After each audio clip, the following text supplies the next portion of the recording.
We're in Ranger today. We're going to leave this one to try and head out. It's about a 9-hour travelling journey through to close to the border. We're going to spend the night so that in the morning we've just got a short trip to the border. We're going to try and avoid the major traffic that sleeps overnight there, so hopefully it's not going to be as bad as everyone is anticipating. Yeah, hopefully we can get some nice sightseeing along the way.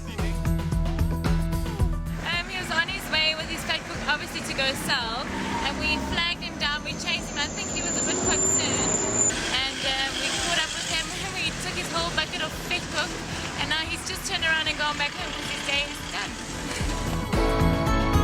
I actually couldn't believe the traffic. We actually hit a couple of, not even a couple, quite some distance from Iringa. It was a huge, long line of trucks. I think they were waiting to be weighed because there's a weigh bridge just across the street where then the whole line ended. It was like so long. If we waited behind it, we're not really going to make it in time. So luckily we have some guys with experience on defensive driving and we managed to pass it. The trucks were just everywhere. The buses were behaving extremely badly. Guys were very defensive of the convoy. I think we did really well. But there seems to be a little bit of a lawless attitude in this area of the world that you definitely have to take into account when you're planning. It was quite a treat to go into the village, just stop over. We had a couple of cool drinks and we interacted with the children. They're really sweet. They didn't even know how to high five, so I was teaching them how to high five.